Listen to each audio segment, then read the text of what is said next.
श्री रामायण बालकांड भाग 1। श्री गणेशाय नमः। श्री सीतारामचंद्राभ्यां नमः। जय श्री राम। प्रिय दर्शकों, आप सभी का हमारी पावन रामायण श्रृंखला में हार्दिक स्वागत है। आज से हम उस दिव्य ग्रंथ की यात्रा प्रारंभ कर रहे हैं जिसने हजारों वर्षों से करोड़ों लोगों को सत्य, धर्म, प्रेम, त्याग और मर्यादा का मार्ग दिखाया है। यह केवल एक कहानी नहीं है बल्कि जीवन जीने की कला है। रामायण हमें बताती है कि एक आदर्श पुत्र कैसा होता है, एक आदर्श भाई कैसा होता है, एक आदर्श पति कैसा होता है और एक आदर्श राजा कैसा होता है। जब भी संसार में धर्म और अधर्म की चर्चा होगी, भगवान श्री राम का नाम श्रद्धा के साथ लिया जाएगा। इसलिए इस यात्रा में केवल कथा नहीं सुनेंगे बल्कि हर घटना से जीवन की सीख भी समझेंगे। आइए श्रद्धा के साथ शुरुआत करते हैं। बहुत समय पहले एक महान ऋषि थे, महर्षि वाल्मीकि।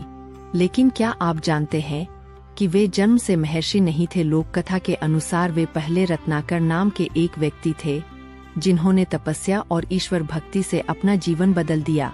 बाद में वे महान तपस्वी और आदिकवि के रूप में प्रसिद्ध हुए।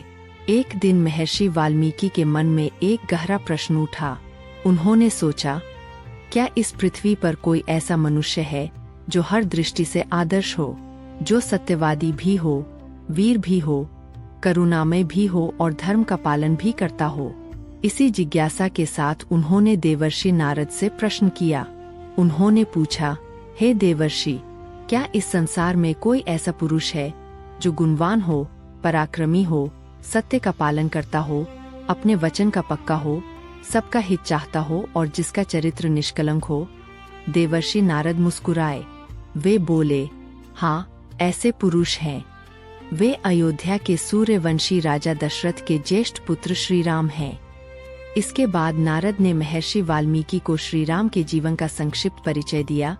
उनका जन्म, वनवास, सीता जी का हरण, रावण का वध और अयोध्या वापसी। महर्षि वाल्मीकि इस दिव्य चरित्र को सुनकर गहरे चिंतन में डूब गए। उनके मन में इच्छा हुई कि यह कथा केवल उनके हृदय तक सीमित न रहे बल्कि आने वाली पीढ़ियों तक पहुँचे।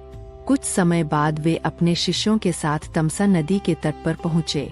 सुबह का समय था, वातावरण शांत था, पक्षियों का मधुर कलरव गूंज रहा था।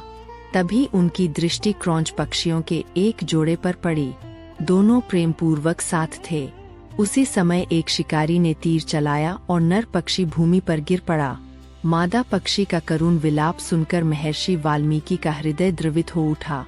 करुणा से भरे उनके मुख से स्वतः एक छंद निकला। यही संस्कृत साहित्य का प्रथम श्लोक माना जाता है।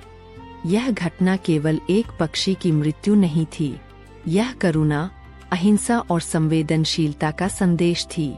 महर्षि ने हमें सिखाया कि सच्चा संत वही है जिसका हृदय दूसरों के दुख से पिघल जाए। इसी समय सृष्टिकर्ता ब्रह्मा प्रकट हुए। उन्होंने महर्षि वाल्मीकि से कहा, हे मुनि, तुम श्री राम के संपूर्ण जीवन का वर्णन काव्य के रूप में करो। मेरी कृपा से तुम्हें सब घटनाओं का ज्ञान होगा और तुम्हारा यह ग्रंथ युगों युगों तक मानवता का मार्गदर्शन करेगा। ब्रह्मा के आशीर्वाद के बाद महर्षि वाल्मीकि ने रामायण की रचना प्रारंभ की। यहीं से एक ऐसे महाकाव्य का जन्म हुआ जिसे आज संसार रामायण के नाम से जानता है। अब हमारी कथा हमें अयोध्या ले जाएगी, उस पवित्र नगरी में जहां भगवान श्री राम ने अवतार लिया। अगले भाग में हम जानेंगे कि अयोध्या कैसी थी, महाराज दशरथ कौन थे और भगवान श्री राम के जन्म की अद्भुत कथा क्या है। तब तक के लिए बोलिए श्री रामचंद्र भगवान की जय। जय सिया राम।